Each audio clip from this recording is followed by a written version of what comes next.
All glories to Guru and Gauranga.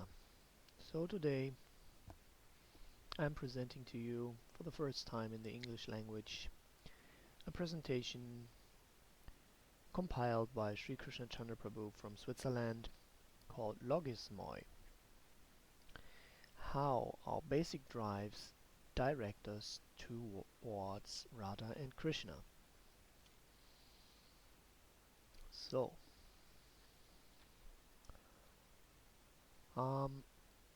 Logismoi are the passionately connected thoughts, the things that impress us, that we hold within ourselves as charged and colored pictures.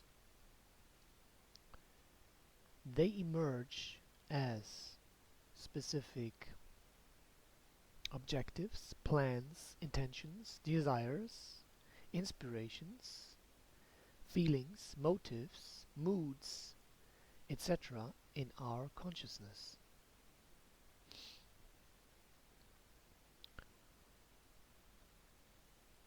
So, most of the time they're unconsciously in the underground. But even the peak of the iceberg we perceive as very intense orders that want to compel us to certain actions.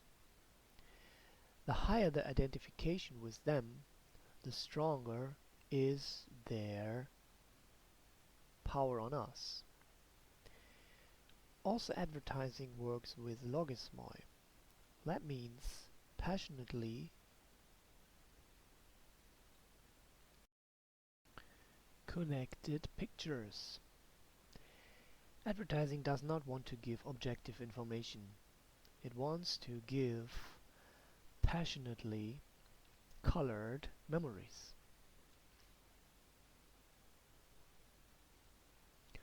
Necessarily, a mind that doesn't have anything towards it can move and by which it is fascinated has to react in every hour and in every moment to what is coming from the outside, the impressions. And it changes together with what is happening in the outside and changes into the state that is presented to it. The human cannot avoid that thoughts come into him and arise within him. He can also not avoid that thoughts change him into that what they mean to him. So, the inner life is focused on observing the thoughts, not against the things, but on the seeming connection of the thoughts and the things. That is where the endeavor is directed to. So we have a little graphic here.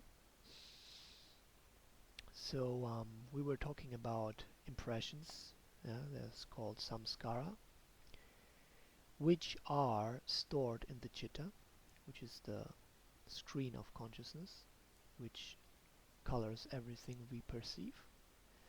Then we have vrittis. These are the oscillations within the subtle mental substance, being of three kinds: sattvic, balanced and virtuous, rajasic or passionate, and tamasic or inert and destructive.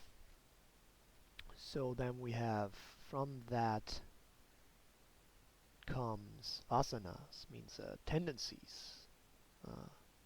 Is the result, is a certain tendency which leads to imagination, function of intelligence, kalpana, And we have sankalpa, means after imagination we come to a conclusion. This I'm going to do, this I will not do, etc. So that is a function especially of manas. And finally we end up doing something as a karma action, which is a self-centered action, depending on our false identification within this world. This again creates new samskaras, impressions, and so we're trapped in the cycle of birth and rebirth. So here's some explanation. I don't know what the source of this and if it can be taken so literal, but here is saying the last 10 to 15 lives form our conscious self. This acts analytically and is valued according to the judgment that is based on values and morals, etc., that were adopted in through the social and religious association and teaching of the 10 to 15 lives, past lives. The last 50 to 100 lives have a major influence on the inner self. The inner feeler, which accepts and rejects on the emotional level, manas. And against this inner self, even the conscious thinking faculty is often inferior and is losing. So here we have again the same picture as before without my explanation. So day and night are in a constant change, in a harmonious interplay, but there are people who express it in a different way. They say night is consuming the day and night is defeating the day, etc. So this is an expression of a martial attitude and not that of the objective happening. There is no fight.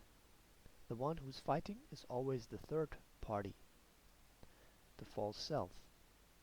And things in this world take their course, but the false I is in a battle with it, and that's the reason why it loses the inner peace. The unawakened mind is used to battling against the things as they are. So, making peace and forgiving is only possible when one starts to understand the constant inner and external battling one is involved in. Gandhi spoke of his three enemies. His dearest enemy, which was the easiest to change to the better, was the British Empire. The second enemy, which was much more problematic, was the Indian people, and the most difficult enemy he named a man, Mohandas K. Gandhi. And he says, on him I seem to have very little influence. So we're having here a presentation on this page about 4 factors of why people turn towards God, and I think that I will explain in the second part of this video. Thank you for watching first part of Logismoi. Jai Jai Shri Radhe.